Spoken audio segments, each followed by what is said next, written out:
Good evening, everyone. Let's try this again.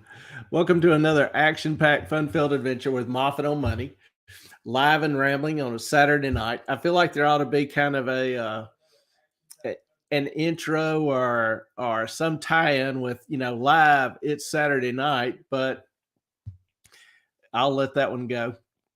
Pleasant surprise tonight. Miss Ellen is going to be co hosting with me. She knows a lot of things that I don't.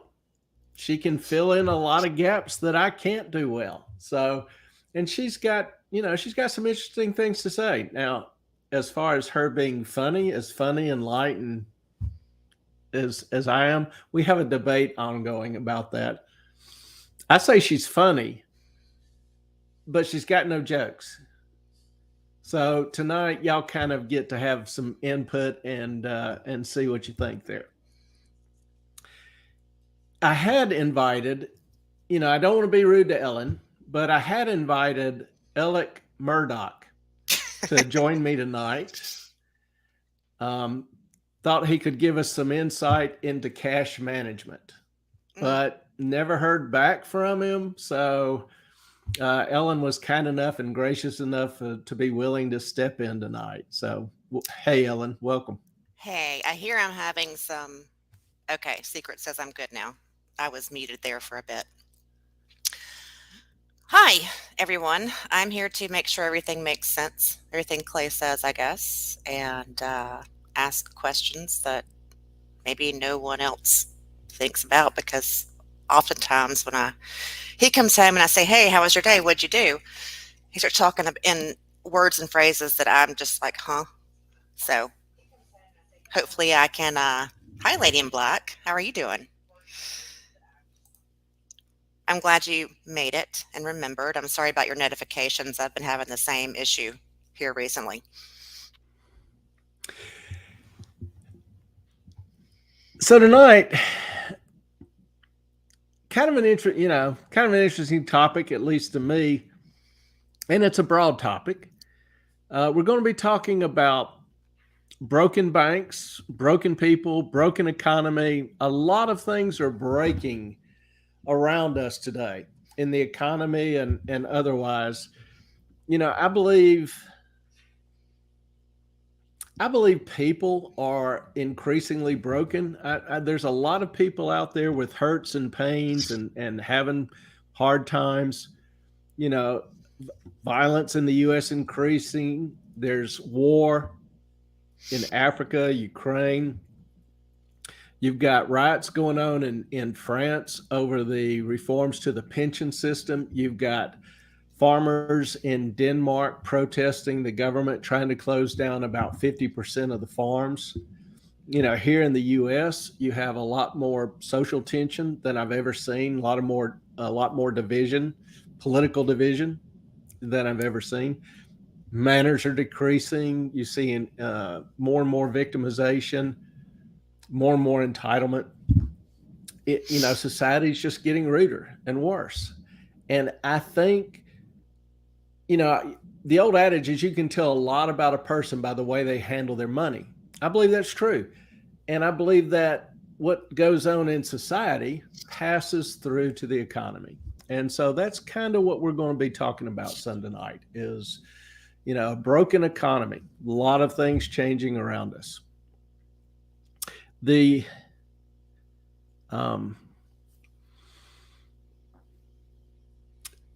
trying to figure out where exactly I want to start because it is a broad topic.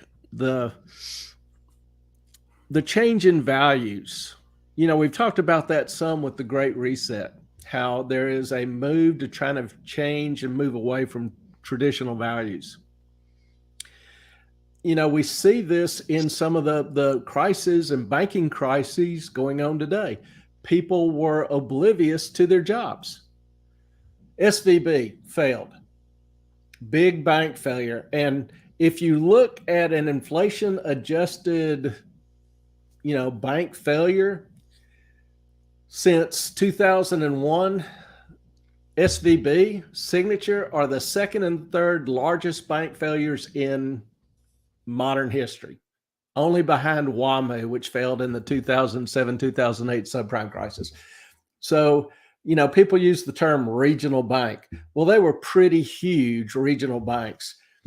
SVB itself was the 15th largest bank in the country. So these are not small banks. Well, their management was completely oblivious to the risk. Didn't even hire a risk manager for 9 months. And the risk manager they hired was more concerned about her political agenda. Like, she was busy pushing diversity, equity, and inclusion policies rather than focusing on the risk in her portfolio. And we'll talk about what kind of risk bank have as we go through tonight. Pardon? You would ask me her name. I can see her face. I can't think of her name. She came from Deutsche, which Deutsche Bank was a bank that was plagued in the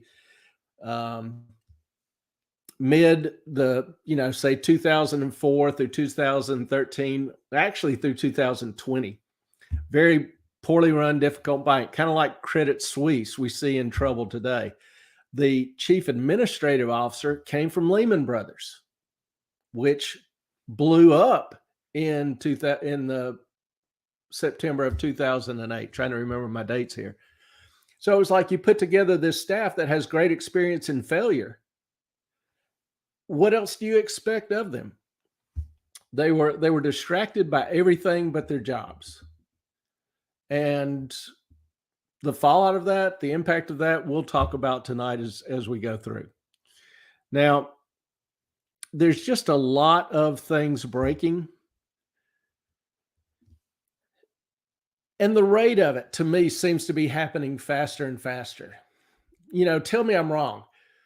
After World War II, we had the 50s and the 60s, generally pretty steady, pretty good economic growth, prosperity, and, income inequality decreased, all these things. And then in the 1970s, we had the bout with inflation and the economy just struggled.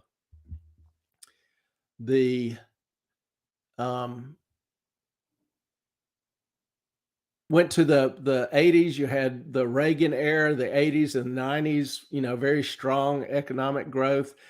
And then that was interrupted in 99, 2000 by the dot-com crisis. And then in 2007-8, you had the subprime crisis. And then you had the lockdown issue. And now you've got the banking crisis. NISA, bank failed because Dodd-Frank was messed with. SVB lobbied to have those rules taken down for or have the Dodd-Frank rules taken down. The rules didn't make them oblivious to their risk. The rule change really didn't impact that per se. What NISA is saying is that Dodd-Frank, huge bill passed it was after the subprime crisis, so I want to say 2010, but it spawned, the bill itself was 2,000 pages. And the last I heard, they were not through writing regulations for it. It had spawned over 60,000 pages of regulations. It's Sarbanes-Oxley. But Dodd-Frank set a minimum asset size for the Fed to oversee the stress test. And the stress test is just simply testing a bank's viability with changes in prices or interest rate of assets. So if you were below 250 billion, which SVB fell under, you didn't have this oversight of the stress test. Well, that's really a pretty worthless metric. If you look, BOA is also having great difficulties right now, and they're way above the $250 billion limit. Nobody at the Fed caught any issue or had any problems with their stress test. Banking is one of the most heavily regulated industries in the world, and regulators generally suck at being proactive. They try to come up with stuff after the fact. but they don't handle change, innovation. They don't handle foresight. Regulators really are generally pretty poor at their job, particularly if the individuals in the field are poor at their job. So I'm not sure that, I personally don't believe increased regulation would be the answer because it's already the most heavily regulated industry. What I would prefer to see, and Biden actually suggested this the other day, which surprised me a little bit, but he was talking about having the president, the executive officers, the board of directors personally liable if they fail to do the job, if there's a failure with the company. If the CEO is not doing his job, he gets fired. Maybe. In this case, SVB's executives were dismissed, but they still got their bonuses the day before. He was making, I forget what his salary was, couple million a year. The money he was paid during the time he was at the company, his house, his retirement plan, to me, if he was grossly negligent, ought to be up for grabs.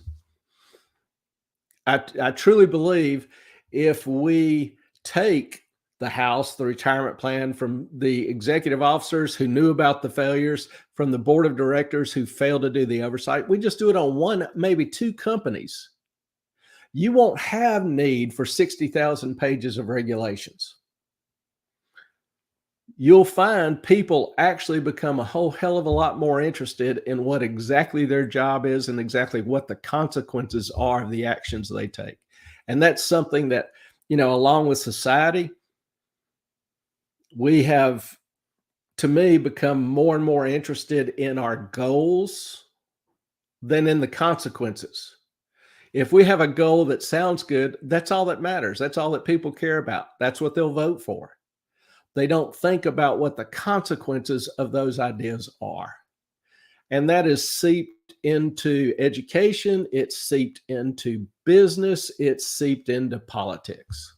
And I think it's time to return to some level of responsibility, holding people accountable. Is faster failures or more transparency? Due to the size of these, I would say failures. I mean, it's hard to, like in the 50s, 60s, there really was no systemic risk or failures. Maybe the transparency wasn't as good. Certainly information did not get out as fast. Right now with the web, the internet, I mean, news breaks, all over. And instead of, a few hundred people knowing it, you may have a few 100,000 people knowing it. So I will say that, like, the rate of collapse of SBV was terribly quick from the time the news got out. The news maybe even exacerbated the problem because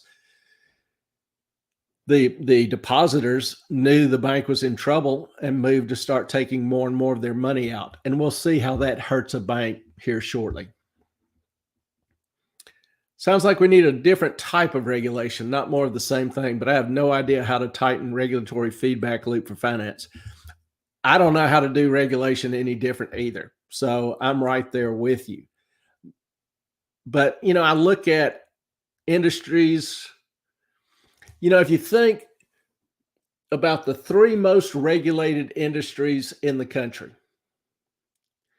you've got banking, you've got securities, and you've got healthcare. Now, what are the three least transparent industries? What are the three most complex industries to deal with? And what are the three most struggling industries? Then you compare that to non-regulated industries, kind of like computers. Microsoft, Apple, et cetera, are largely unregulated. And what has happened to their sales, their products, their development, their innovation, their price? We have more computing power in our phones now than was in the Apollo missions that went to the moon. And we get it for a hell of a lot cheaper. I remember seeing what I thought was a damn impressive photo. There was this woman who was one of the mathematicians doing all the calculations for the Apollo mission to the moon and back. Being able to circle the moon, land, take off. You have all sorts of gravity and inertia, momentum issues. And she was standing next to her program, pages and pages and pages and pages. Were as tall as she was. I don't know how tall she was, 5'5" or whatever. But just an inordinate, immense amount of detailed work that had to be precise and exact, and she did it all by hand with a regular calculator.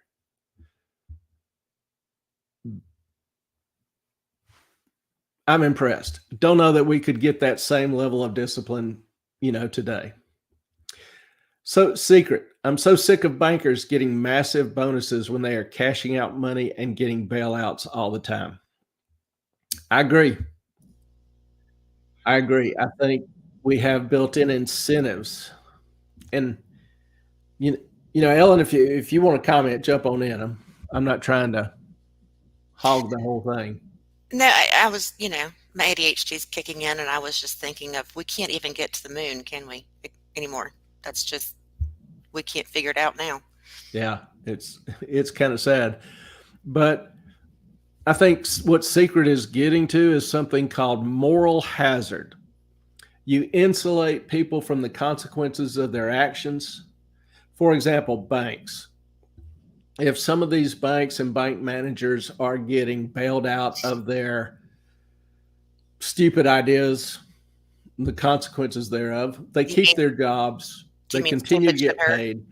They know that their bank is too big to fail and that they'll get bailed out if there's a problem. So that encourages them to engage in more risky activities. Why, you say? Well, if you think about it, risk and return are always commensurate. So the more risk you take, the more return normally you would expect. So a banker is paid on the return his bank gets. So by eliminating the risk of failure, he's free to take more risk to try to increase the return and get a bigger bonus. That's moral hazard, what we call as moral hazard in the industry, finance industry. And that's kind of what we've been doing for a few decades. Citicorp has been bailed out 3 times. Each time it comes back bigger and worse. I agree with you. Hedgehog, I'm going to respectfully push back on your premise. By all means, anytime. Authentication authorization algorithms are designed with the health, securities, banking regulations in mind, but they are both effective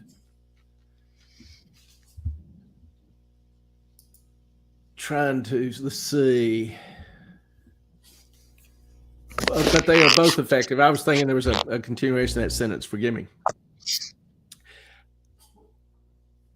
I don't think banking is as effective as it used to be. We're seeing a lot more systemic risk and failure past 20 years than we've seen in all of history. Healthcare. Unfortunately, I've had to utilize the healthcare system a fair amount these past 4, 5, 6 years. Had my knees replaced, blew out my ankle, developed diabetes, got lumps on my thyroid, all sorts of things. I've been keeping the docs busy. And it's an opaque, complex, and terribly expensive system. The rate of inflation in healthcare has been exceeded only by that of the government, the rate of inflation of government. So, and even in healthcare, there is one area that the rate of inflation is been very low. Basically, has been the expenses in there have been flat. And you know what that is? You know what that one area is where costs haven't risen over the past 20 years? Any guesses? If you said plastic surgery, you would be right. I, because plastic surgery doesn't take insurance. It's not as heavily regulated as the areas that deal with Medicaid, Medicare, all those kind of administrative and bureaucratic overhead type expenses. They take cash and cash only. Clay, can you hear me? Yeah. I think also there's been a huge lack, and this is more the healthcare side of inflation, but in proactive care. Yeah. People are not going and getting a test. Like we've experienced this with you. I ended up sending Clay to my doctor after his blood sugar was through the roof, and um, our doc or my doctor and Clay's doctor now caught all these things before they ever became huge. And I think that is a big part of keeping healthcare costs down is to be proactive about your healthcare. And people don't, or they don't want to go to the doctor. They're scared to the doctor, especially men. I'm not talking about you ladies. We're usually pretty good about that. Um, but I think that is, if you wait until everything or it's too late or everything's so bad, then it's going to cost more in the long run for everybody. In our system, it does. Yeah, it's a whole lot easier for me to point out the problems than it is, to come up with solutions. But I do think, big problems exist with more and more government intervention and regulation. Um, for example, doctors in the US were kind of middle of the road, middle class, upper middle class citizens, but they lived in the neighborhoods with their patients, would walk to see their patients, go visit the sick patients. And now it's just an assembly line. And, you may go to your doctor's office and not even see your doctor. I remember one time walking with a surgeon who had a surgical assistant with him, and he was talking to the surgical assistant. He said, "I paid for your yearly salary today," and he just done 3 surgeries. That's a broken system. Hedgehog, sorry for being too verbose. That is just not an issue, not a problem. I meant specifically the code for access control is made for extremely regulated industries, but is also transparent and fast to evolve. Okay. Might need you to be a little bit more verbose here. I'm not sure exactly what you mean by the code for access control. Looking at, hey, Laura, good evening from Scotland. Looking at the US system, I know for example, in Canada, in certain areas, there's a lottery to get doctor's visits. Some of the Canadians will come over across the border and surprise you can just walk in a doc in the box shop or whatever and be seen. Now, our healthcare is generally considered to be more expensive than most nations. It is. But a big part of that is we do more research and development than every other nation combined. So other nations with, government controlled systems, in a sense, can free ride on ours. I remember a year and a half ago, a former director of the National Health Services in Great Britain died after waiting 6 months for chemo treatment from cancer. Lady in black, thank God I live in Canada. I'd be broke from health care. The thing is, you're still paying for health care through taxes.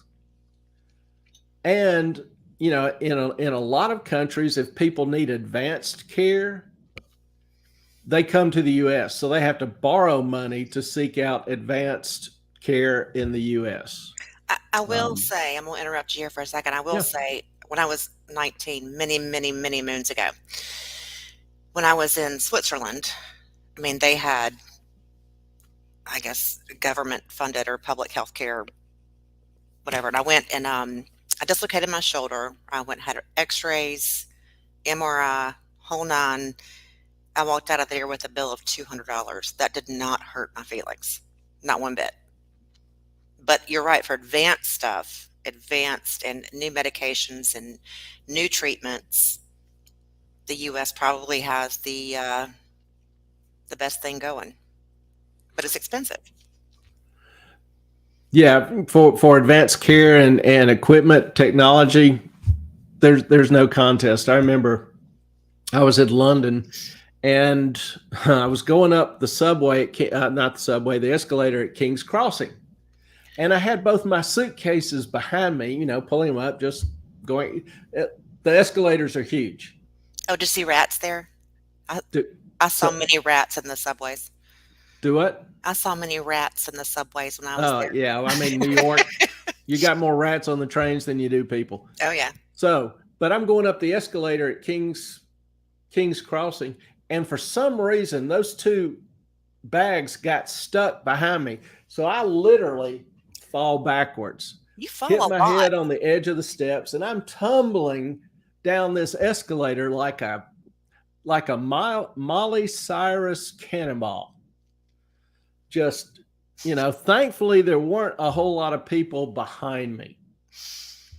So, what I really kind of remember is trying to get turned around so I'll stop tumbling, kind of do that. And I remember, kind of reaching up, trying to get my phone. And that's the last thing I remember. Next thing I remember, I'm in the ER and the doctor's, looking at me. He gives me my phone and asks me to enter in the code. I can't remember the code. And so he comes in every hour and he's doing an examination, looking in my eyes and having me do balance tests or whatever. What he basically was doing was testing me for a subdural hematoma, a blood clot developing under my skull, which these will be fatal if they're not addressed relatively quickly. Well, that went on for 12 hours. And he asked me, when I started regaining some level of consciousness, he said, would you like to have an MRI? And I said, well, yeah. And he said, well, there's only one in London. We'll have to transfer you to a new hospital, and the waiting time is probably at least 48 hours. Now, my background's in medicine. I worked in surgery.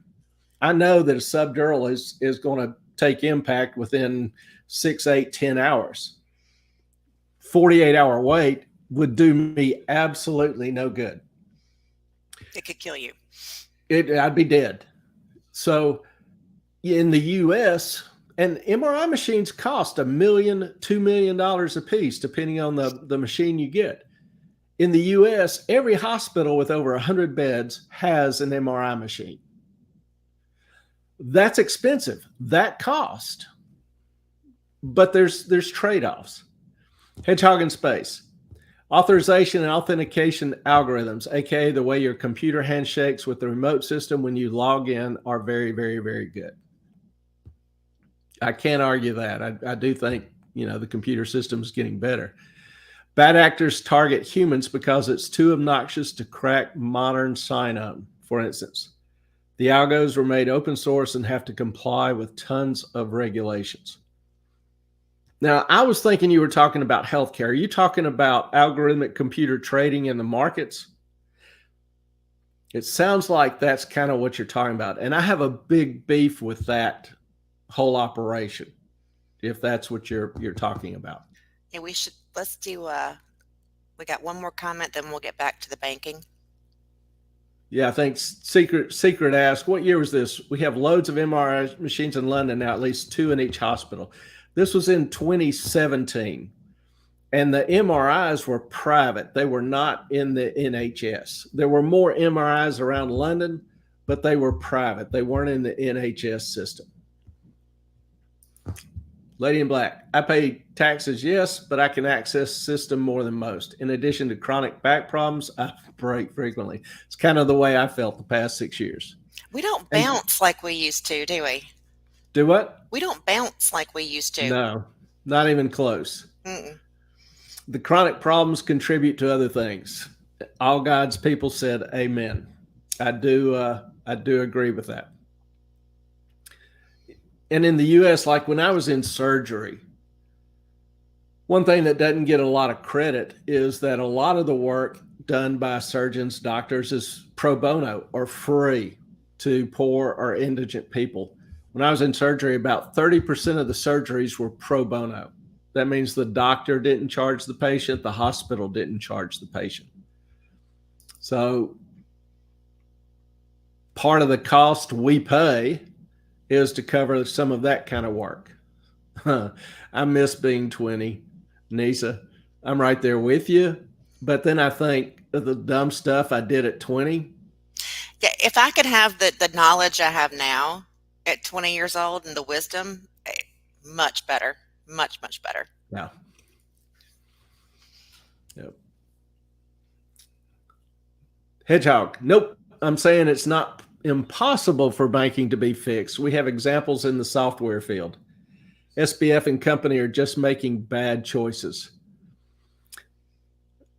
They are. And as long as you have people, with responsibility for different sectors or areas, you'll have the potential for bad decisions.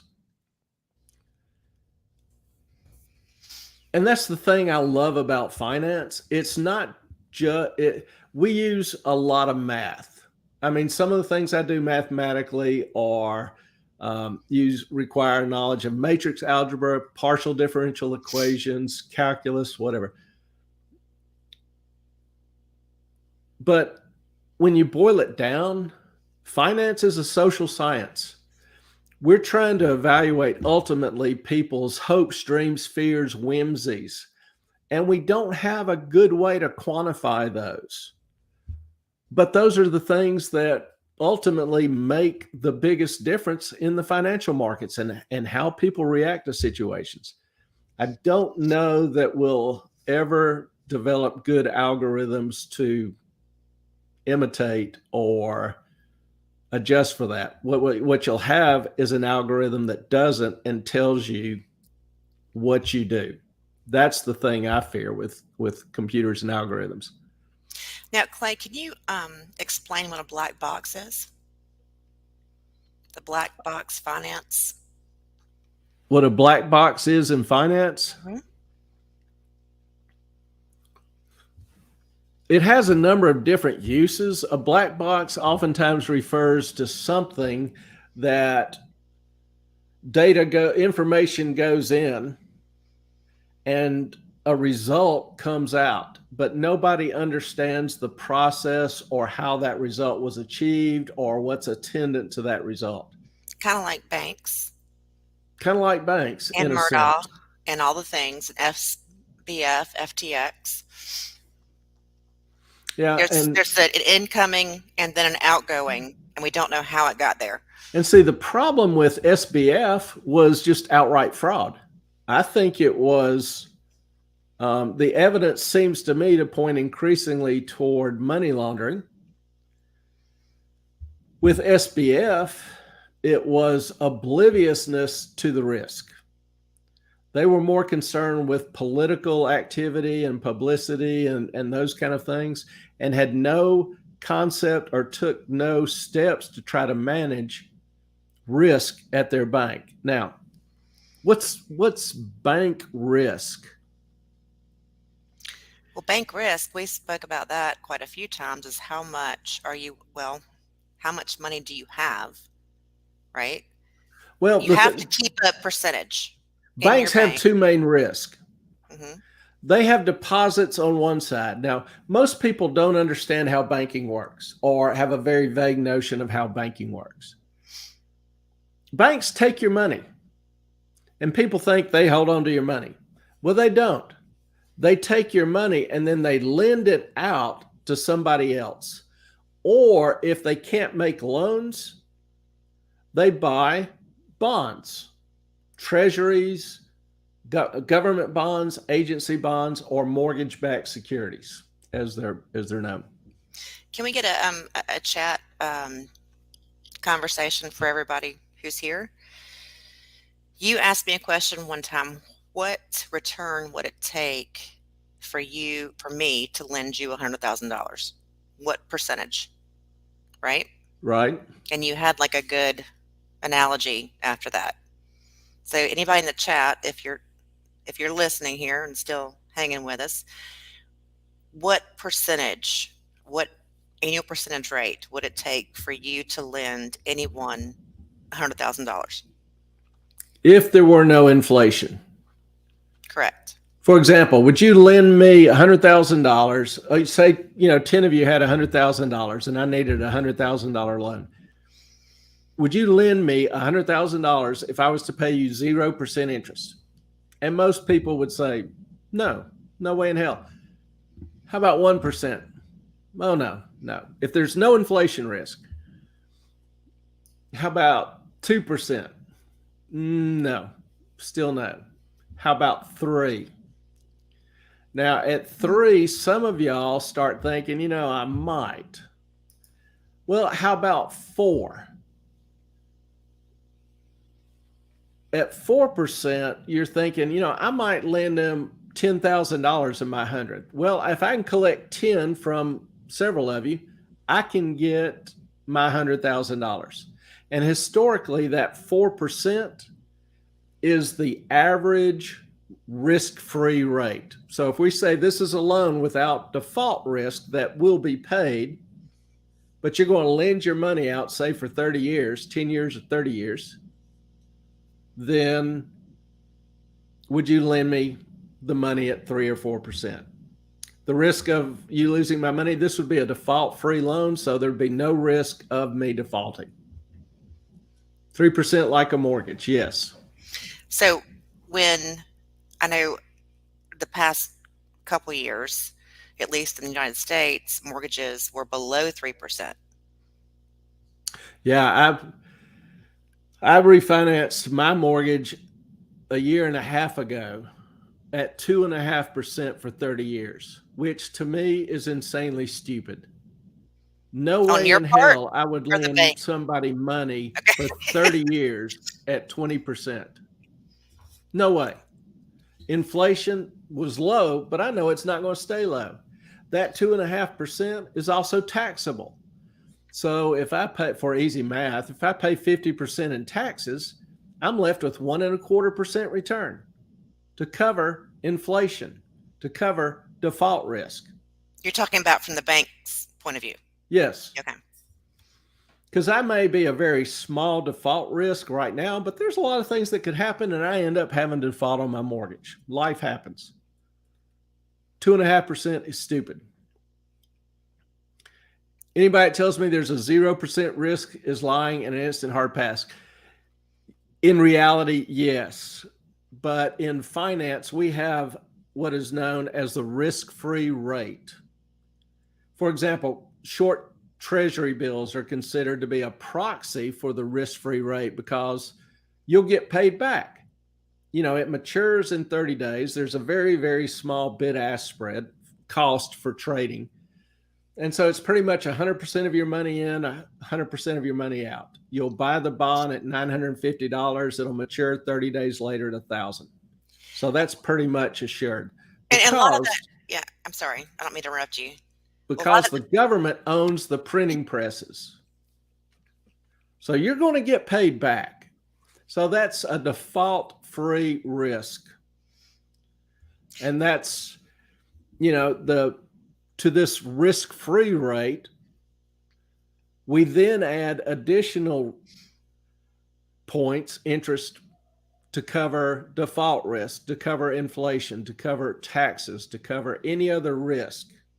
But you always start out at this true, pure time value of money. And then depending on what the risks are, you'll add to that. I think the point was you're not,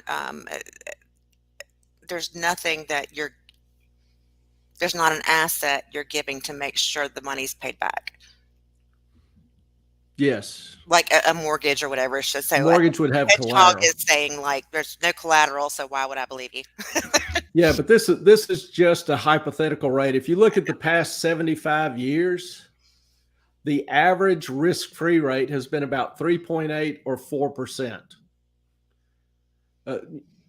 And that would be, where does the 30-day Treasury bill price? What's the rate on the 30-day Treasury bill over the past 75 years? Well, that's average is around 4%. And so that's where we get the idea, the concept of a risk-free rate. It's default risk only. Now, if you're getting 4% for 10 years, 30 years, you've got some inflation risk there. So 29.99% going Capital One style. Secret, me too. That's I'm in there with you. Yes. great business if you can get it. And, Capital One gets a ton of it. That's what's really fun. It's very interesting. Thanks. Appreciate it. How consistent is that 4%? Is there substantial variance or is it pretty small range? Up until the past 14 years, it was relatively consistent. It would hover between 2.5 and 5.5, but normally 3.5 to 4.5. Under the interest rate regime we've had since the subprime crisis, the Federal Reserve has forced and kept short-term interest rates down near zero. There's actually a name for that policy. It's called ZIRP, Z-I-R-P, ZIRP, Zero Interest Rate Policy. It was the official name for it. And so the Fed would manipulate markets or provide a lot of money to the markets in order to keep interest rates down low. And that's why we, got down to, for example, a year and a half ago, a 10-year treasury was 0.75%. The 6-month or 1-year rate was 0.2%. Now, as of 2 weeks ago, that got up to 4.8%. To give you a little bit better idea of what's happened in the market, that rate has dropped the last week to about 3.8%. So it's dropped in 5-6 days to probably 85 or 90 basis points. That's amazing. And keeping in mind, the Federal Reserve has hiked interest rates faster than they ever have in history, which is part of the problem, is that it's hard for banks, insurance companies, hedge funds. We just had a hedge fund blow up last week. What was the name of it? The Guaranteed Macro Fund. It had more losses the past month than it had earned since 2013. So if you want to know what kind of impact these rapid interest rate changes occur or cause or generate, that may give you some idea. Let me see if I can maybe simplify it for you a little bit or give you a better idea of what I'm talking about. Now, most of you went to school and you spent a lot of hours on this. Here in the States, we'd call it a teeter-totter or a seesaw. Not sure what y'all would call it, but actually, if you played on this in kindergarten, you were studying finance. You were getting prepared for a career in finance, because a teeter-totter is a perfect representation of a bond. You've got two things that change: the price and the interest rate. You've got one thing that doesn't change, and that's the coupon. So, for example, if I had $1,000 bond, if I bought a $1,000 bond that paid me $100 a year in interest, that would be a 10% interest rate. So this bond lasts for 5, 10, 30 years, whatever you want. Well, the thing is, if interest rates change, for example, under Biden, interest rates have risen. They've actually gone from, in the 1 year, 0.2 to 4.8.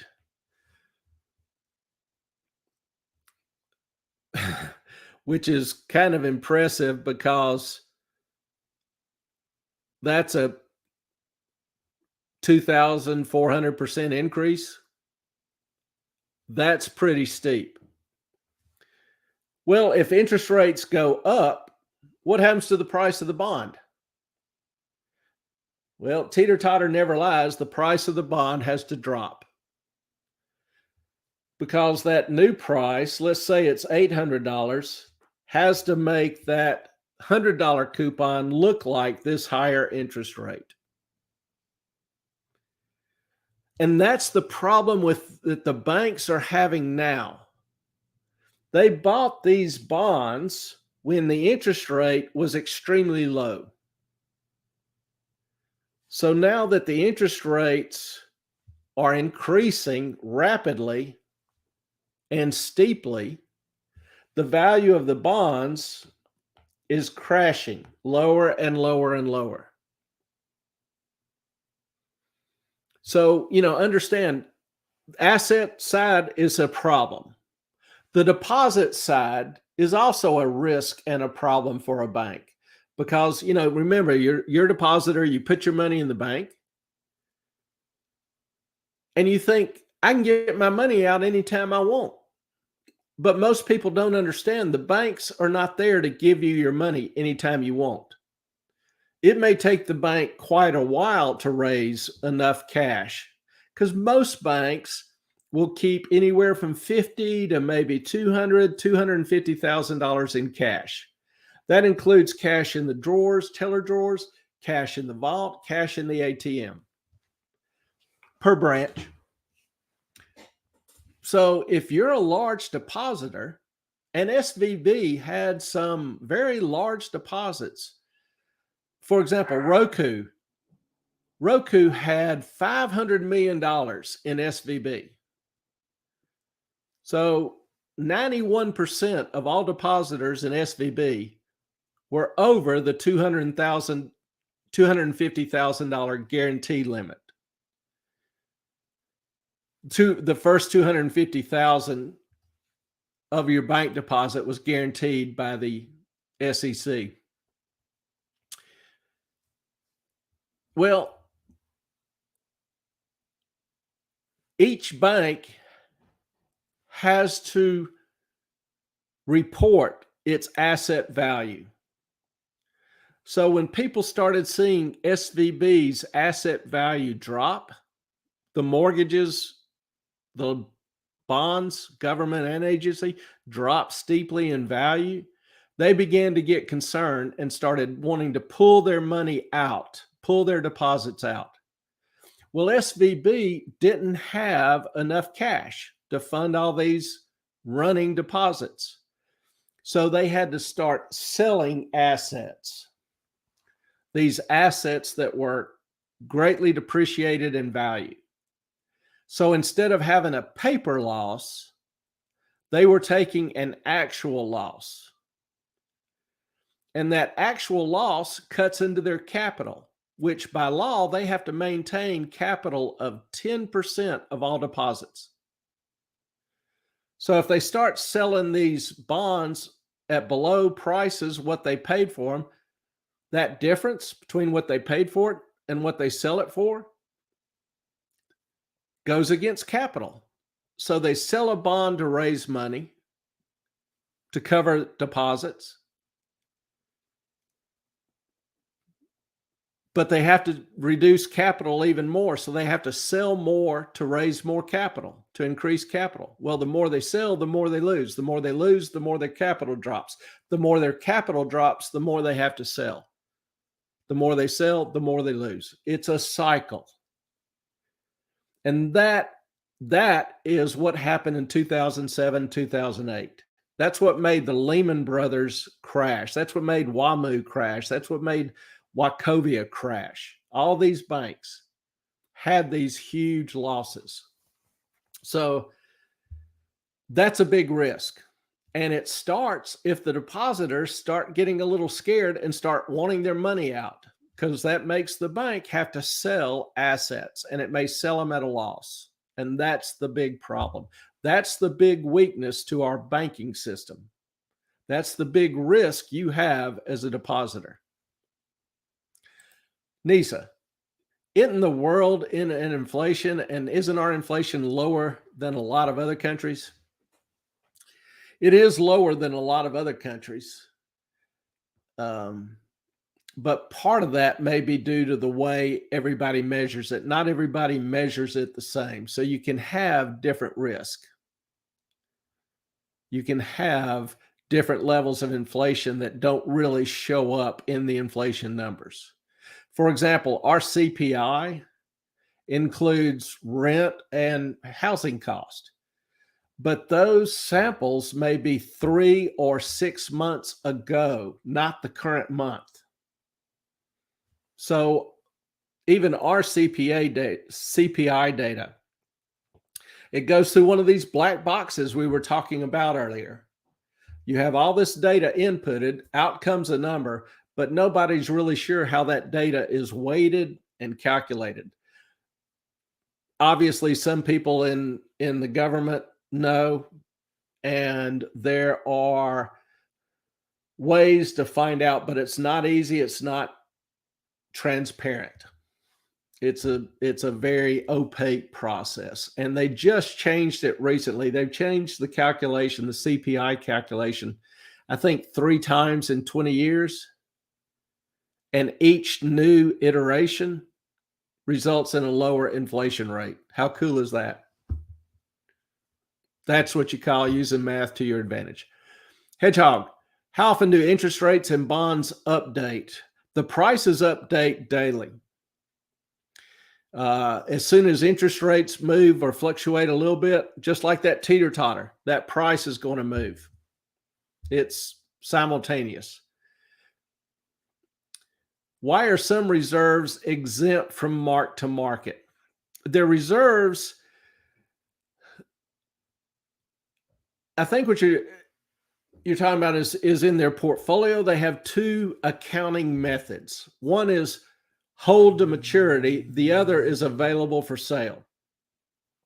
And this is an accounting mysticism that the FDIC and the Fed came up with years ago. And basically, banks are saying, okay, these securities I'm never going to sell. I'm going to hold them to maturity. Now, in that held to maturity account, they still have to show the market values. So in their held to maturity account, they're still showing these big losses. But it's a paper loss.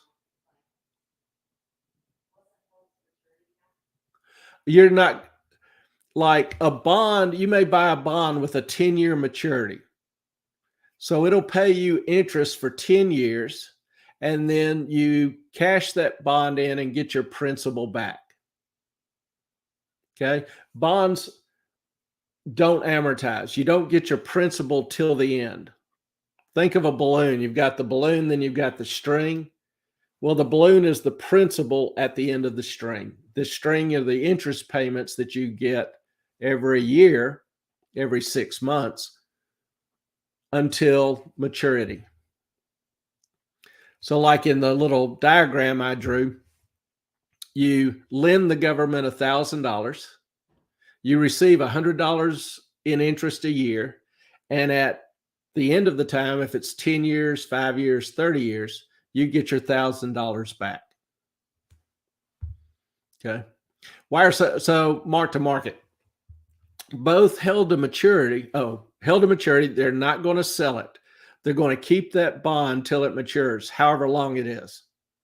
Available for sale is kind of like a trading portfolio. They will, sell bonds out of that to meet liquidity demands or to take advantage of better opportunities or whatever. So the available for sale is also mark to market. But again, both of these, the held to maturity, the available for sale, are just paper losses. They really don't impact capital until they're sold and that loss is realized. So if I have $1,000 bond and it's now the market value is $800, as long as I don't sell that bond, my capital remains unchanged. But as soon as I sell that bond and get the $800, then that $200 difference between what I paid for it and what I realized on the sale will reduce my capital by that amount. And that's the problem, because banks can only lend as a portion of their capital. And if their capital is reduced, they have to reduce their loan portfolio. Which, how cool is it to have a house and a 30-year mortgage, and the bank calls you after a year and say, hey, we need you to pay off your mortgage tomorrow. They can do that. Melts, that 250 depends on the way the account is titled. There are ways to increase that 250. Most people don't understand how the FDIC works. It's more dependent on how the account is titled. For most depositors who have their money in a checking account or savings account, 250 is per individual is the max. So that's kind of what we go off here. But, you know, a way to increase it is to have it in different registration. I could have a single account. Ellen and I could have a joint account. Those would be two different registrations. Anonymous. Were those held to maturity bonds not the one liquidated to meet capital call? No, that would be out of the available for sale portfolio.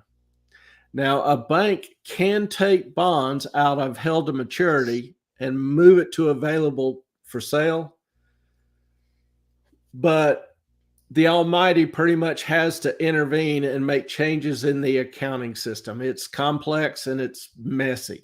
It's quite an accounting conversion. I don't know why, but apparently is. Melts. Exactly. Booyah. I got something right. I'm excited. You usually do. I have a good coin. I'm sitting here flipping a coin as I try to make decisions. So I have a good coin. That's not true. Now, so does how a bank works and how bond prices move makes sense to everybody. I know this gets into the detail a little bit, but in this economy, in this world, if you want to be a good steward of your money and know how to invest, then these are the kind of things that inform you and will help you make a better decision. So, you know, I want to try to explain it in a way that makes intuitively good sense after you think about it for a while. So please. Now, Ellen can vouch for me, but I suck at mind reading. Yes, and he cannot predict it. Well, he can kind of predict the future, but he sucks at mind reading. Yes, I absolutely suck at mind reading, and I've got many other exes. You're welcome to ask, and they'll vouch for that 100%. Clay says he's actually never paid for sex, but I think he's given away a couple houses and a few cars. It's kind of like paying through the nose for it. But if I say something that doesn't make sense or confuses you, please let me know. At that point, it becomes my responsibility to figure out how to explain it in a better way. But if you've got some questions or something, then let me know. Because that's really what we're trying to do here. We're trying to have a little fun, even though the topics sometimes are a little involved, a little detailed. The goal is to make you a better informed investor, help you make better decisions. So, Clay, answer a question for me. Sure, if I can. Why are all of these banks failing at the same time? Because they all made the same mistakes. They're all having the same issue in their assets. Why would someone like Silicon Valley Bank put its money or invest its money into 30-year mortgages?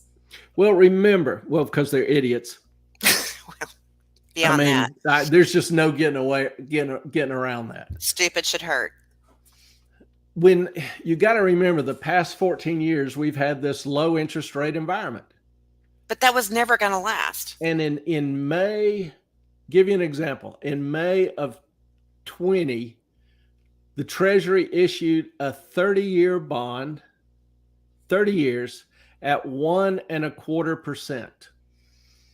1.25%. Now, if you look to buy that bond, I looked at it a few weeks ago. that bond was worth 50 cents on the dollar. So, and remember, these are treasury bonds. These are supposed to be safe, secure, relatively stable investments. Okay, let me, one more thing. Sure. So the interest rates were lower than they've ever been In history. in history. So why would you Lock in those rates for a lock long in time. rates when you know they're going to come up? They're not going any lower. I mean, I, that is like a black swan. They're not going anywhere. I may have to change my earlier statement about not being able to read minds, Okay. but why would you do it? Because you're an idiot. Stupid. Should You're hurt. not paying attention to your risk. If you're a bank manager, you've got short-term duration liabilities. You owe people their deposits, and you pay them 0.5%, which some of those interest rates have been rising, but you pay them 0.5%. Mhm. Then on your asset portfolio, you're earning past decade 2%. Well, that gives you a 1.5% or 2% margin. And that's how banks pay for their rent, their employees, their profits, their dividends, all that kind of stuff. They've got to maintain that margin. Well, the thing is, these long duration assets don't reprice. They're fixed interest rates. And, it'll take 5 years for this 10 years for this asset portfolio to mature and turn over. Most of it has losses, so they don't really want to sell it. Well, the interest rate on their liabilities, their deposits, has been rising. So their net profit margin is being squeezed. They're paying more for their deposits. They're not getting any more on their assets. So their margin is getting squeezed, smaller. That's hurting them a lot. And that's a big problem. Yep. Are the failing banks all in the U.S.? No. You'll probably see Credit Suisse fail in the next few days or be bought out. Same thing. So the issue, Europe has had extremely low rates as well. The European Central Bank has had extremely low rates as well. So What about just Deutsche Bank? Deutsche is always screwed. All right, done.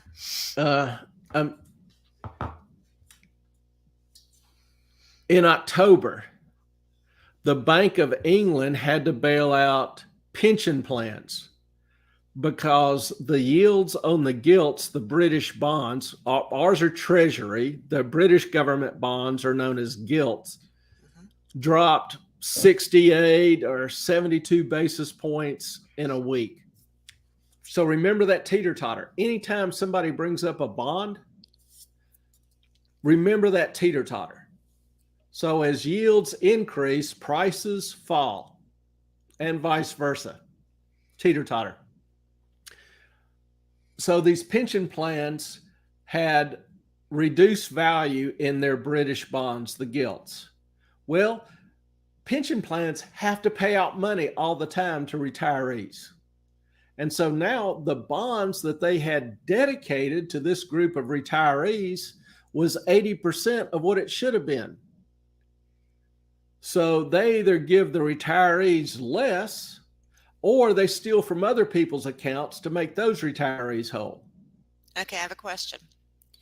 So you have the Ontario Teachers Union who put a ton of money into FTX, as many others did.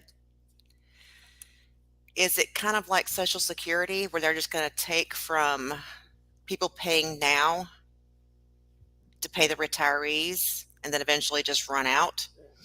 I want to say that's really kind of going to be the executor's call, because part of the problem with FTX is they had a lousy accounting system. So you kind of know that Ontario teachers put in millions and millions of dollars, but it was mixed with other millions and millions of dollars. And then that was spread out. Well, it was a black box transition. So in terms of directly tracing any particular investor's money, a lot of that is screwed up and going to be very, very difficult. So what they may do is just have boxes and say investors in this box get 30 cents on the dollar, investors in this box get 50 cents on the dollar, whatever, depending on the box that they're in. So I don't know enough details because obviously it's going to take years to try to figure out the accounting system and what's the best information they can come up with. There are no records, so. Are Freddie Mac and Fannie Mae sitting on a pile of fixed rate mortgages that are 3+%, a ton of them? Well, actually, they've issued them. They sell them in the market. Now, what Anonymous is referring to is that a bank will make, like a bank made me a 30-year mortgage at 2.5%. They charge 1% of that mortgage as an origination fee. That's actually their profit. That's what they make off that loan. They have fees for, the title and everything else. And doc fees and everything else. So that origination point, 1% of your loan, is pretty much their profit. They now have a 2.5% mortgage, which most banks are smart enough to know they don't want. Just a 30-year mortgage at 2.5%, any hike in interest rates is going to crash the value of that mortgage, the market value of that mortgage. Like what you were saying, you should stay between around 4%. So they take the mortgage and they sell it to Freddie Mac or Fannie Mae, whoever it qualifies for. And Freddie Mae and Fannie Mac take my mortgage plus 1,000 or 10,000 others and put them all together in a trust. And then they'll sell shares of this trust to pension plans, to insurance companies, to investors. These are called mortgage-backed securities.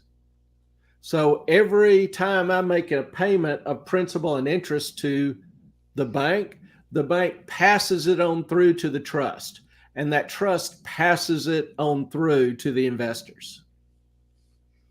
Will the loans that Credit Suisse received prevent failure? They will delay it. And that's the whole problem with the current FDIC Fed. People refer to it as a bailout. It's not really a bailout. It's a loan. It's a liquidity provision. What they're basically doing is these banks have these bonds at greatly reduced prices. And so if depositors are running from the bank's normal course would be forced to sell these bonds, take the losses, the hit to capital. Whole cycle keeps going until the bank fails. So what the new program is, the FDIC will, through the Fed, or the Fed will, through the FDIC, whatever, will lend the face value, the initial purchase price of that bond. They will make a loan to the bank. And that bond will then be collateral. And it's kind of a high interest loan in that it's 4.5%. So the bank's interest margin, is going to be impacted. Now, whether this will stifle the run on the bank, depositors still wanting their money out of it, remains to be seen. And our Treasury Secretary said something relatively interesting the other day, 2 days ago. She said that this bailout, it's not really a bailout, it's a loan program, applies only to banks that are too big to fail, banks that pose a systemic risk to the economy. Now think about that. She just stated that, regardless of how, she just stated that banks that the administration favors and chooses, because it has to be approved by supermajority vote of the FDIC directors, has to be approved by her and the president. Her words. So the banks that they approve of, there's no real definition here. There's no quantitative measure. It's just banks they approve of will get bailed out. Banks they don't approve of won't get bailed out. Small regional banks won't get bailed out. Her words, not mine. So you're a depositor. Think about, what does that signify to you? You've got $10 million in your regional bank. You've just been told if that bank fails, you lose everything. So what do?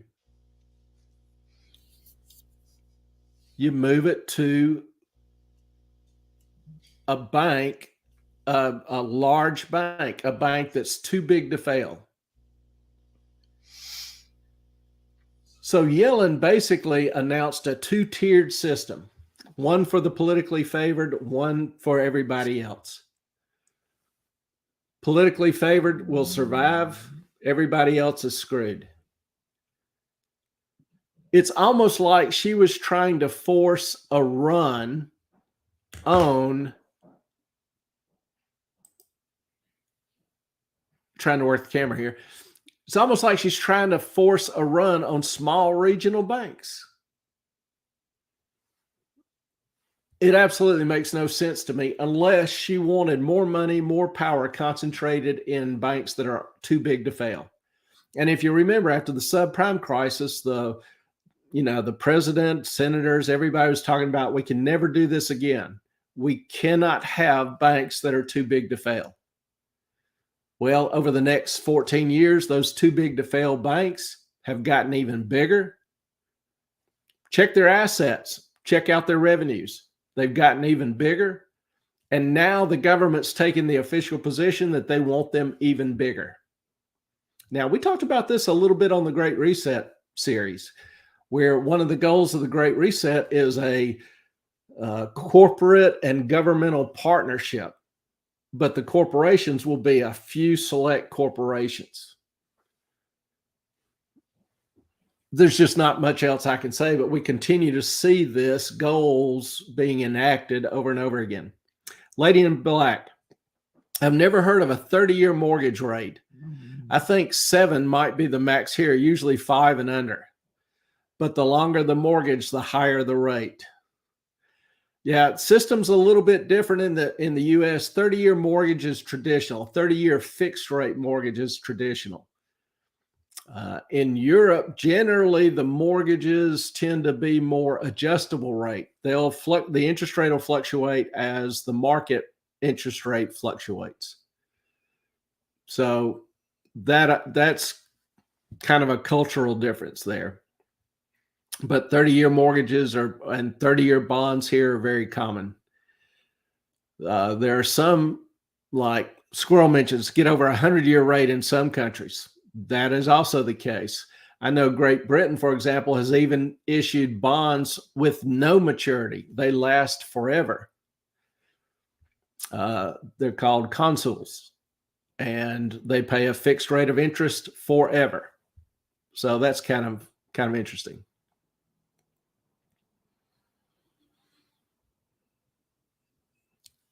So I think, let's see, Anonymous had a question. Persuade the bank president of our local hayseed bank to become a tranny and donate to a windmill farm. I obviously have missed some of the conversation, so I will definitely have to do some backtracking and go over this.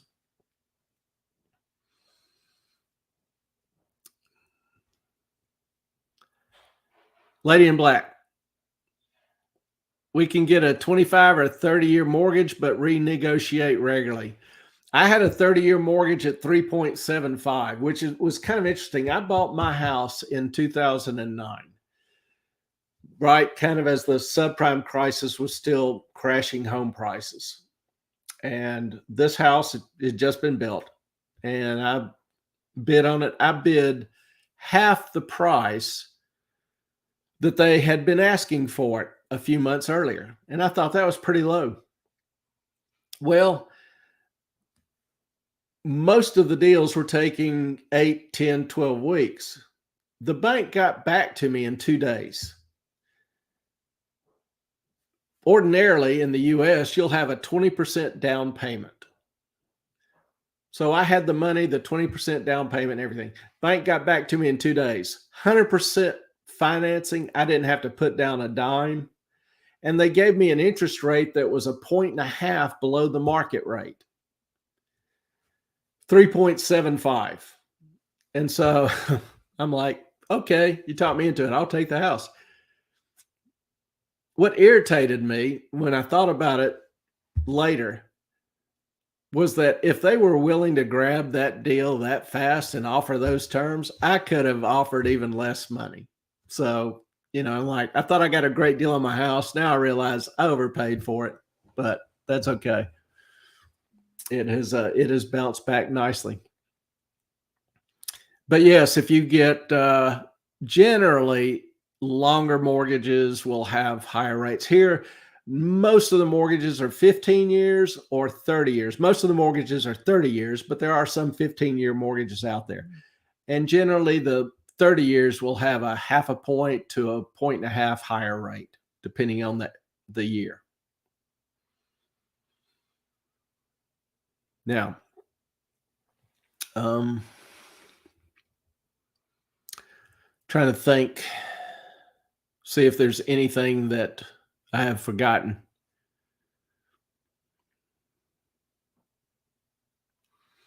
Anonymous, you have made it back in the last 2 years in Carolina Beach. Haven't done back poorly. My house, according to some, appreciated 40% in 1 year. So how do you know when the market's gotten stupid? I mean, and I don't like my house appreciating 40% in 1 year on paper because I'm not selling it. But that makes my taxes go up. And God knows I'm just not a huge fan of paying outrageous taxes. Never been a fun deal to me. So yeah, my taxes go up, and so not happy about it. Now, if I had it up for sale or was going to sell it, I'd probably feel a little bit better about it as well. Lady in Black, you likely save the difference in interest over the mortgage term. Yeah, my payment was literally cut in half. So, but they didn't have to take it back in taxes. They could have let me keep it. That'd be just fine with me. I could put it to better use than any bureaucrat can. Don't worry, next hurricane's going to take it anyway. I've thought about that a fair amount. I live, a block or so off the beach. I thought about buying on the beach, but when I was looking at houses, had a guy tell me you really get tired of people walking through your front yard all the time. Hadn't thought about it that way, but I thought, maybe there's something to that. So I didn't. But my risk is really a Cat 5 hurricane with the eye hitting either at Wilmington or at Myrtle Beach, somewhere in that gap. We'd have 20-foot storm surge and everything would just be wiped off the island. Now, the house is built to withstand a Cat 4 hurricane. The windows, the doors, the outside of it's concrete. It's like a big bunker. So it's pretty much built to withstand high winds. Now, if you've got a 2x4 flying through the wind, through the air at 150 miles an hour, it'll probably go through the window. But just wind itself, no. So I figure my risk is a 1 in 1,000 chance, 1 in 1,000 year chance that a Cat 5 hurricane hits in that window. So I kind of am taking my chances here. Thank God that never happens. Don't tell Hugo.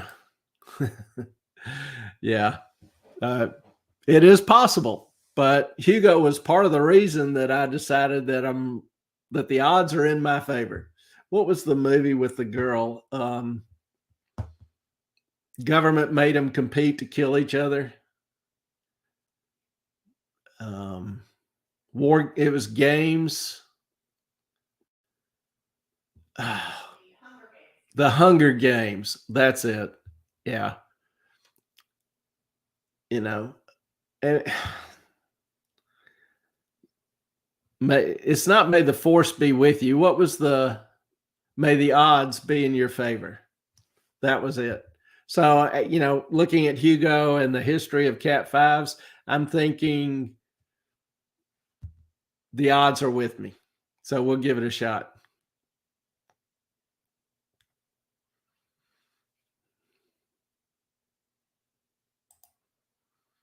Hedgehog, Moffat, I think you're on top messages and not all messages.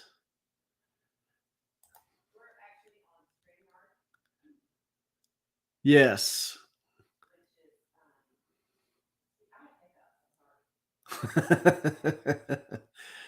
Entertainment value for free.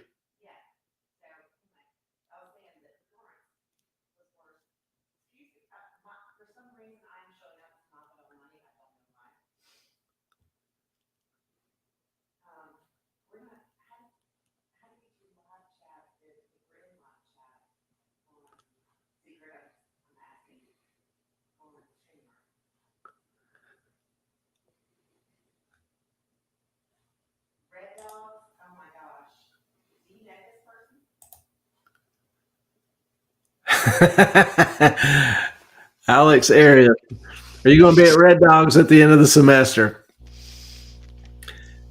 Haven't planned on it. We'll Now, get a for those of you not familiar with Red Dogs, we'll get a fish bowl. Red Dogs is a local haunt on the next island up, Wrightsville Island, where there's several little bars in that neighborhood, and all the college kids go. And one of the legendary spots is Red Dogs, because I don't know, it was 8 or 9 years ago. Surf Magazine had an article on the 10 most likely spots to pick up an STD. Red Dogs and would be Red one. Dogs was number 2 on the list. And Red Dog sells this fish bowl, which is just a conglomerate of different liquors. It's huge. It is literally like a fish bowl. And so I'm always getting on my students if they're sleepy or tired or whatever. Did Red Dogs have a special last night, or kind of mocking Red Dogs. So my students will always say, you got to go to Red Dogs. You got to come to Red Dogs. And I thought, I talk about it enough. I ought to go at least once. So one night, I asked the students, said, what time do I get there? They said midnight. I said, what? Are you kidding? I said, midnight, time to get there. So I say, okay. So I put on my full body condom and go to Red Dogs at midnight. We're some of the first people there. I get in there, it's not many folks, just a bunch of open air. Within 10 minutes, everybody was butt to butt. Just, you were getting groped, or you were groping somebody else, whether you meant to or not. It was just tight. And so I made my way to the foosball table, played one game of foosball, which I won. So I am undefeated in foosball at Red Dogs. Probably because you weren't drinking and everyone else was. I won. That's all that matters. Excuse me. And that was my last time at Red Dogs. So Alex, haven't been back. Can't say that it's in the works. But I went there when I was, I think, 40. I'm not going to say how old I am now. And I went there with my my neighbor and her college-aged girls. They talked us into going, and she wanted to go, and I was like, I'm not going unless you're going, because this is like ridiculous. So we went and regretted it the moment I walked in. I was a hairstylist for 14 years, and I used to cut the SAE, Sigma Alpha Epsilons, their hair in their fraternity, because I gave them a deal. The more people they brought, I gave them a discount. I knew more guys there that were, what do you call it? bumping or scrunching or whatever on those girls, and I was just like, "Oh my god, I can't do this. This is no." Yeah, it's a legendary place. It just is packed. I saw Lady in Black go, and that's a draw. 29? Uh, thank you. No. Well over 40. But yeah, it's a hot spot. So Alex, if I'm down there at midnight anytime, we all know probably what the odds of that are, but I will be glad to wave. Yeah, I'll thank shoot you you a for text, making let my you know. I'll be picture. glad to wave. We're gonna go back to that. That's better. Oh, Ellen, I'm going to turn you off for a second. Well, I can't remove you and then add you back. What's up? I was just trying to get your name. I don't know why it's showing you as. Nothing? None of the names were showing. I don't know what you did. Well, glad I could have some impact here. I'm Ellen. Do something good. That's Yes, in case you're Clay. confused, this is Ellen. Other way. That's Ellen. And I'm Clay. Damn glad to be with you tonight. All right. So have we gotten? Sorry, I had to. Okay. First of all, Tallulah, our dog, is in heat, and our cat was going nuts. So I had to go handle that situation. So did we get to why the banks collapsed and which ones that you think are going to collapse soon?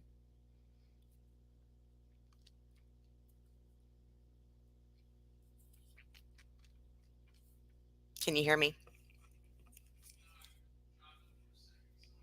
Your microphone's off. I dropped you for a second. Sorry. That's all right. What'd you say? Did we get to why the banks are collapsing and which ones may collapse soon and what that means?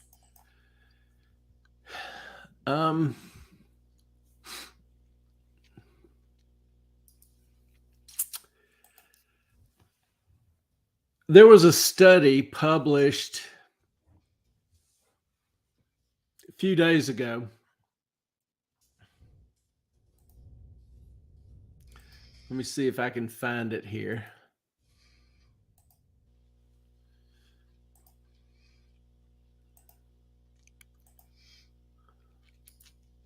While we're waiting. Nope. Here's a study I just found. It literally came out March 13th. Okay. So just a couple days ago. Monetary tightening, U.S. bank fragility. Now, y'all probably don't want to go read some of these academic studies. That's kind of my job. But the interesting point is this.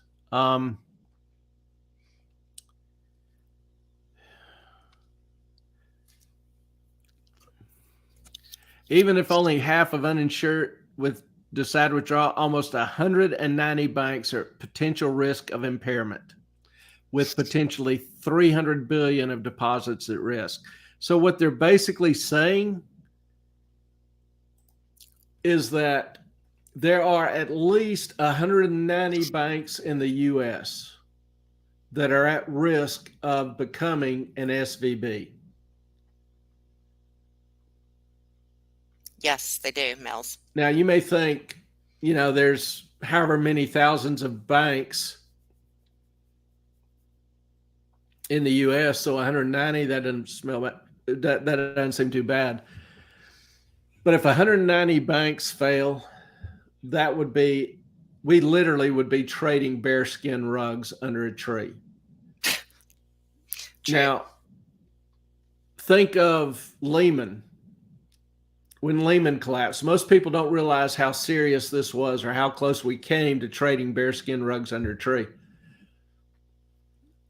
And I'm a little rusty on my numbers, but when Lehman collapsed, there was a money market fund, kind of like a glorified savings account, but a mutual fund that just pays a fixed rate of interest, called the Prime Reserve Fund. Prime Reserve Fund was $20 billion. but it happened to own 3% of the assets were Lehman bonds or commercial paper. So all of a sudden, 3% of their assets went to zero. And a money market fund tries to keep its price at $1 per share, and then it pays interest. So $1 in, $1 out, plus whatever interest. Well, they had to drop their price to 96 cents. And people in the fund were in the fund because they thought it was safe and secure. Well, when the price started dropping, they get scared and start withdrawing their money. Well, again, the money market doesn't keep that much in cash. So it has a lot of people wanting their money out. It has to start selling assets. And remember, in 2008, in September, the bond market was way down. So they were selling bonds and paper for 60, 70% of what they paid for it. Again, taking a big loss. And so if they needed $5 million in cash, they sold $5 million in securities, but they only got $4 million. So they needed another $1 million. Plus they had another $5 or $6 million in withdrawal requests. So they sell $8 million. This time they only get $5 million. So now they're 3 short, plus they've got another $10 million in requests. So they sell $12 million in securities. They get $6 million. So the more they sell, the more they lose. The more they lose, the more they have to sell. The more they sell, the more supply there is in the marketplace. And the supply and demand is still a law.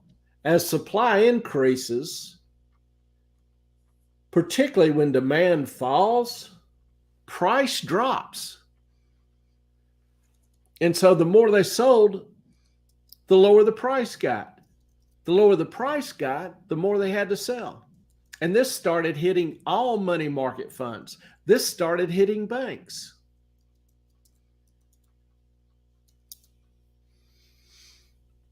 So there was this huge run on deposits.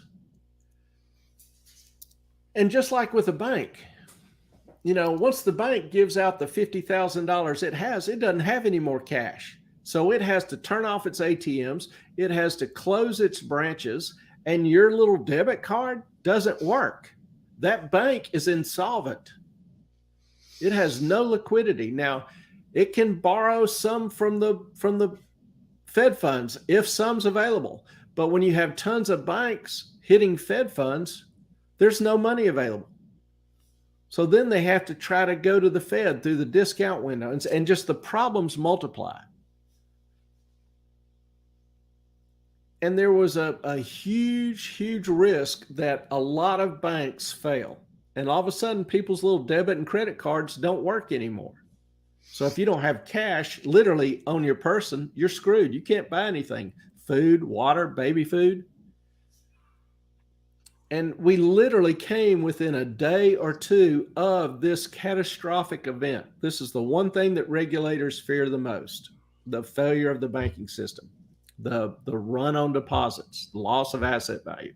Now, Anonymous, we only have 4,500 banks left from 14,000 15 years ago. There you go. Hedgehog, 190 at risk, plus or minus equal risk of all 190 collapsing. Were they focused on individual bank risk, or they indicate the likelihood? They didn't give really a probability of each, but the idea is that these banks are in somewhat of a similar position to SVB. And SVB is causing ripples because SPV had correspondent relations with other banks. Now, if SVB had failed, then the loans or deposits it was holding from other banks would vaporize. So all of a sudden, these other banks have losses that they have to recognize. So the thing is, when banks start failing, it impacts other banks who weren't expecting losses, but now they have losses. Hits their capital. So you had a question earlier that, and I forget who it was, ask about, didn't banks have to put 10% aside in reserves? Yes, this is their capital. This is what's getting reduced. They have to maintain that 10%, or they have to shutter. They have to shut down. That's why taking hits against that capital is such a big problem when they have losses. Alexander, is this due to just mismanagement of these banks, SVB and Suisse, et cetera? Suisse has just had problems for a long time, kind of like Deutsche. SVB is relatively recent, but SVB's managers were completely oblivious to the risk. They were too busy trying to be feted in Hollywood and the Bay Area to be celebrities and get on everybody's good side. They just completely ignored their risk. Again, when you've got short-term duration liabilities that reprice every day and long duration assets that don't reprice, Banking 101 would tell you your risk is if interest rates start to rise. They were completely oblivious to it. They didn't manage it. They didn't try to, stretch out the duration of their assets when they could. They did not hedge. There's different ways to hedge in order to try to protect your margin. Just complete idiots. Credit Suisse, Deutsche has been run by idiots for a decade. All these bankers were killing it at ultra low interest rates. If they suffer, screw them. I agree. Only thing is that the people responsible ought to be the ones suffering. The people who were careless, who put, like Circle, had $3 billion in SVB. $3 billion. That's careless. That's just ignoring risk. Now, I also have to give credit where credit's due. The Federal Reserve, with these low interest rates, super low interest rates for 14 years,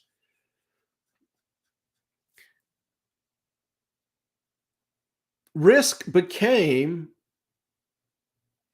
less important because it didn't matter what you invested in. It was a very low rate. Secondly, the Fed was pretty much guaranteeing banks were going to be profitable. They could borrow money at zero, invest it in, treasuries at 5-year treasuries, 10-year treasuries at 0.75. Banks, have a risk-free spread. There's no default risk on the treasury, bonds. They weren't making a whole lot of mortgages till COVID hit, and you had the stimulus, all that money and liquidity poured into the system. And so people, all of a sudden were, working from home, decided they didn't want to live in New York or Philadelphia or Boston and started moving south. People were getting out of California. I saw where California lost 500,000 people. They now are running a $30 billion deficit. Stupid should hurt, my rule number 2. Anyway. Hey, Clay, you said they put $3 billion into SVB? Yeah, Circle. Okay, was it in one account? Did they just... Well, it was all under Circle's name, so that's one account. I don't know if the money was spread out among a checking account, savings account, a CD, whatever. Gotcha. I don't know exactly how the $3 billion was spent. Annie T., former Ohio Governor Kasich, was involved with the Lehman collapse, Ohio pensions. Lehman was one of the oldest, proudest investment houses in the country. They had a stellar reputation, and there's a lot of people that trusted them. But that's the thing with your money. You have got to know what's going on with your money, because there is nobody that will look out after it like you do. There's nobody that cares that you do. No one loves your children like you do. No one's going to look after your money like you do. Exactly. And if you don't care what's going on with your money or what the risk of your money is, there's a lot of people out there that'll be glad to relieve you of that responsibility. Yep. And that's kind of, I guess, where I'd even though I don't know the exact details, where I would put those people who were involved with Lehman. But Lehman happened so fast. But the thing is, a year earlier, Bear Stearns had failed. WAMU has failed. Wachovia has failed. There were dozens of big financial institutions that were failing. And if you blindly left your money at a large financial institution when it looks like the whole system is failing, that's on you. I mean, that's just, there are times like if you look, remember the teeter-totter, the bonds. If you look at treasury rates have dropped 87 basis points this past week. So interest rate has dropped. The price has risen, teeter-totter. Well, what's making that price rise right now this past week? It's depositors pulling their money out of insurance companies, out of hedge funds, out of mutual funds, out of banks, and buying short-term treasuries, 1 year, 30-day, 2-year treasuries. It's called a flight to safety. A flight to safety. Because the treasuries in 6 months, you're going to get your $1,000 or $100,000 or $100 million, whatever you bought.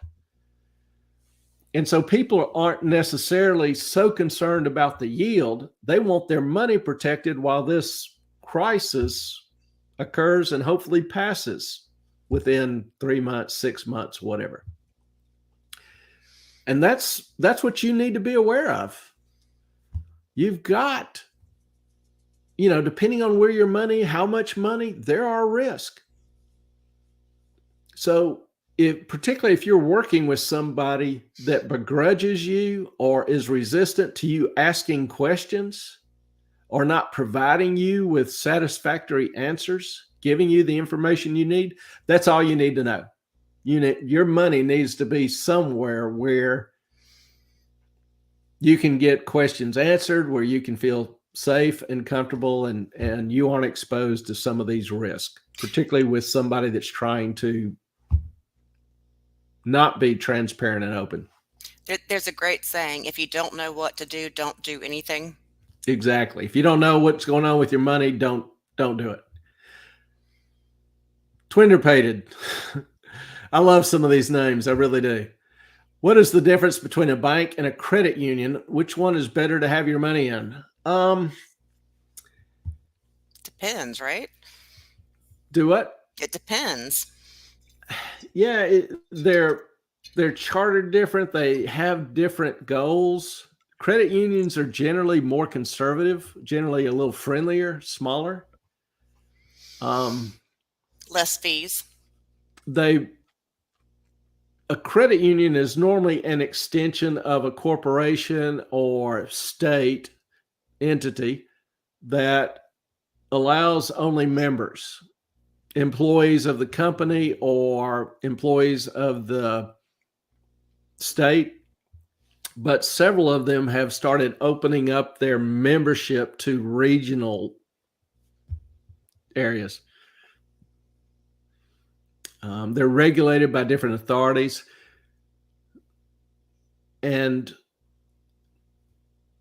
credit unions don't normally engage in the longer debt, longer duration assets. Just normally more conservative. I used to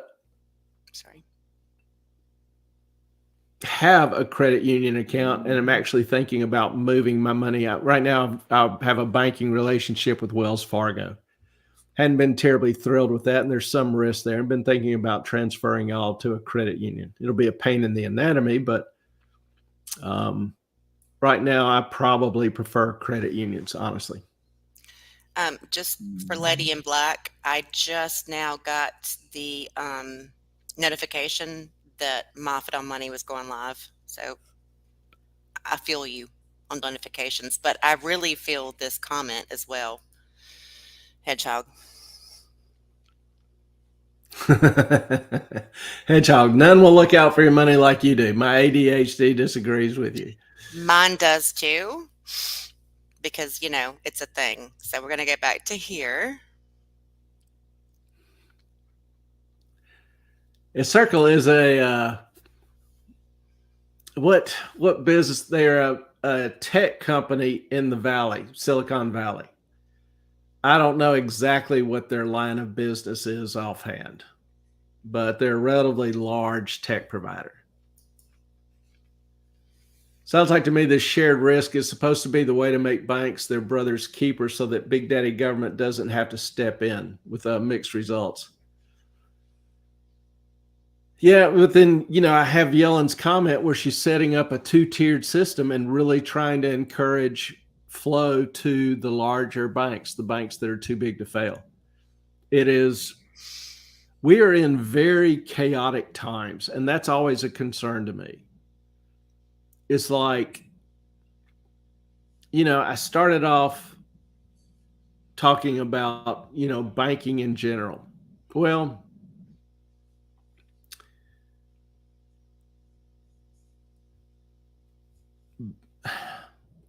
banking is becoming a place where rules and laws don't matter. They're You mean like making it up Palmetto? as they go. Like Banking, where Palmetto State policy Bank? is made up on the fly and laws don't matter. So, what's going to happen?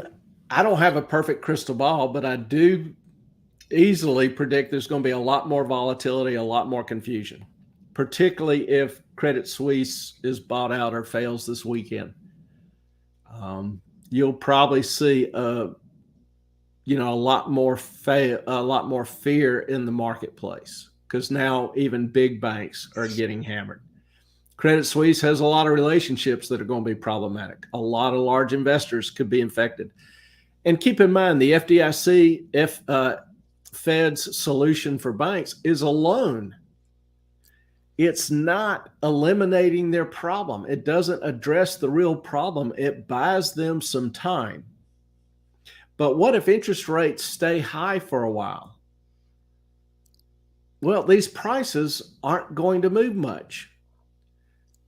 What if interest rates rise? There's a really good chance, and I think he probably will. Powell will hike again this coming week, another at least 25 basis points. If he does that, interest rates will go back up. Or continue rising. What if inflation continues? Now, historically, inflation is a 5 to 7 year battle. So we're getting a kind of situation where if Powell continues hiking, then banks are in even more trouble. If he doesn't continue hiking, then inflation will probably continue to be high. He won't be able to get it to his 2% target. So do they reset a higher inflation target, 3%, for example? What does 3% inflation mean to individuals? Well, it means that every year they can purchase 3% less goods and services, particularly if wages aren't keeping up or rising. I was at the grocery store a couple weeks ago, and there was a lady, older lady. When I say older, I mean older than me, but not like terribly old. But she was just, looking at the eggs, and she just kept picking them up and shaking her head and picking them up and shaking her head. And I had to get some, and she's like, I just will not pay that much for these eggs.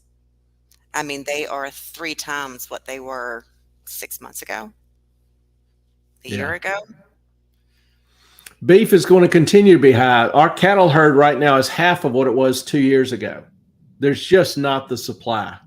Things are going to continue to be not good on the inflation scene. It'll fluctuate, but Anonymous stated Credit Suisse bought some of the Boston banks years ago, the Saudi Wealth Fund. Whoops, I killed somebody's comment. That wasn't very nice. No, that's not very nice. Forgive me. Right there. How is Capital One doing? Healthy and trouble. Okay. Thank you, Nutrix. I appreciate the patience. Capital One has a large part of its business tied up in credit cards. And credit card usage is maxed out, and we're starting to see default rates rise on credit cards. So I'd be cautious with Capital One. I don't know enough about their other balance sheet construction to give any firm details, but I know they're big in credit cards. Credit cards have been maxed out and default rates increasing. That would automatically make me a little cautious. At least something that I would look into further. NISA, Digital Federal Credit, used to be the bank for only digital employees and family members. My dad was an engineer at Digital. A lot Nice. of credit unions are like that for employees and their immediate family. And, you know, most people at credit unions love them. They know the people, they're nicer, whatever, their services are a little bit better. Secret, follow her on Twitter. She always gives out notifications on time. Secret is one of the best or the best mod ever. Seriously. She's a great person. If you're not following her on Twitter, you need to jump on it. What's that old song? Jump on it. So anyway. Sanzatide. Good evening. Good evening to you as well. Glad to have you. Appreciate you joining. Anonymous. Too big to fail is a misnomer. Too big to allow to fail is more accurate. Good point. And it's irritating to me. No institution, I mean, I'm old school, but no institution who screws up should receive government protection. Again, moral hazard, you're rewarding the incompetent, you're encouraging more incompetence. I don't think it's a good thing. Credit Suisse bought the Boston banks, Saudis. The Saudis looked at bailing out Credit Suisse and said no. That's when Credit Suisse started struggling. Now, UBS has looked at them, said no. Swedish government's leaning on UBS, trying to get them to go ahead and buy it out. Whether or not they'll do that, you know, we'll know in a day. But nobody wants Credit Suisse. Nobody wants SVB. The losses, the problems are too big. They can't make money on it. So, you know, would you want to buy a business that guarantees you losing money? No. That's why, you know, the government is having to lean on some of these institutions to try to get them to buy out these other struggling, failing institutions. We'll see how it goes. All right, where were we? I got distracted. Did we show this one? Twitter pated, I don't even live in the same state, but with online banking, I've never had an issue. You know, it's amazing what all you can do with online stuff now. I mean, you don't even need to meet your banker. Most people don't even know their banker. They barely know which branch they, you know, quote unquote bank at, but you know, my check is deposited automatically. I never go in the branch. If I need a little cash, I go to the ATM. And, you know, I usually put everything on a card, then pay it off at the end of the month because I get points or mileage or whatever. So it's a weird system. Very impersonal. I'm not sure what this means, but we will not jump on you, squirrel. We love you. We're not going to squish you. Yeah, anybody tries to jump on Squirrel, Ellen will kick their ass, and I'll be in the corner cheering them on. No doubt. Secret is just a great person. Hedgehog. It's less about which bank gets protected and more about which bank fails after the government crosses over the do nothing step in line. Yeah, and that line keeps moving. You know, when this deal was first announced, everybody thought it applied to every bank, which was fascinating because there's over $17 trillion in deposits at U.S. banks. I mean, hell, put that in perspective. The Fed's balance sheet, their total assets is only $8 trillion, 8.4 trillion. So you're looking at a government agency guaranteeing something that's over are nearly twice their own size. How do they guarantee something like that? Well, if there was large failure, then you would see the Fed's little printing presses go burr, Mm-hmm. which we're already having a trouble with inflation. Oh, I think we got So something. I'm sorry. no, go ahead. We have a explanation. Oh my gosh, Twitter plated. You made the Clay. You made the comment about jumping on secret. Okay. When I was in surgery, I worked in surgery as a surgical assistant or a scrub tech. Scrub tech is the guy that manages the instruments, hands the instruments to the surgeon as he's doing the procedure. And the rule was very clear. You give the surgeon what he wants, not what he asks for. You should know that procedure and know what instrument he actually wants, because sometimes they can get a little lost in thought or whatever. So you need to give them what they want, not what they ask for. So same rule applies here. Don't do what I say, do what I mean. Okay? All right, now I got a shout out to Toots. Toots, you're here. Thank you.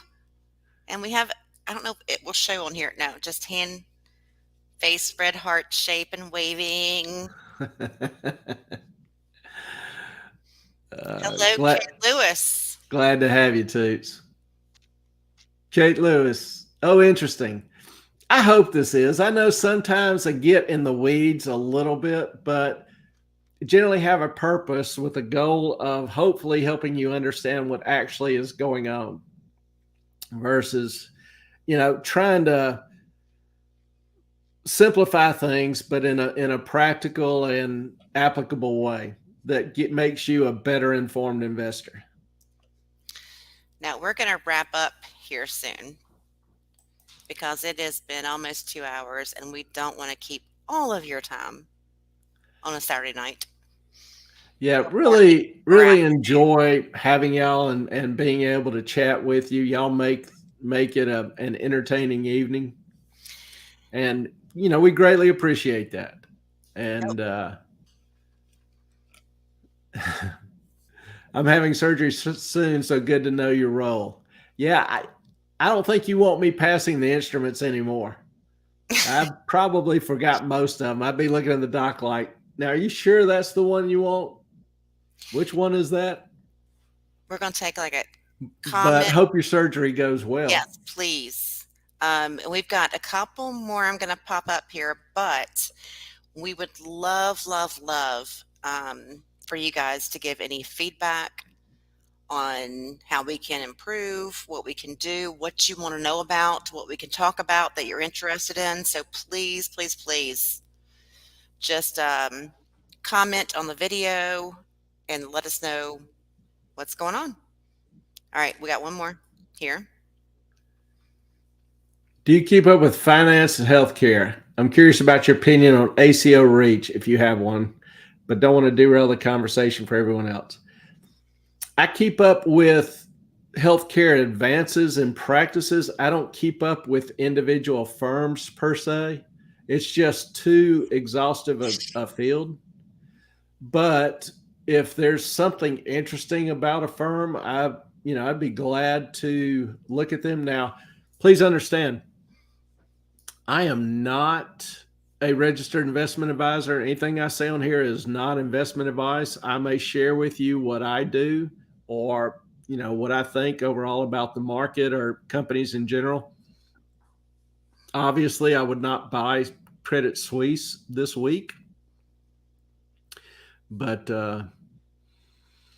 yeah, if there's something going on and you think it's interesting, would be interest to other viewers, I'd be glad to do it. Get Ellen a better mic. Yep, we were talking about that just before. This is the first time we've done the joint effort. Do y'all like this better than me just kind of being in the background, or let us know, because we don't know. Okay, here we go. Very much appreciate it, Twitter Pated. Thank you for your knowledge, passing on your useful information. Secret, always astounded by you. So grateful for your participation as a mod. She really makes our lives easier and keeps things going on the chat. Now we're not as big of a chat as some of the other sites, but we'll get there. All right, I think we have some opinions. I was sitting here thinking I was heading up to. I make you prettier.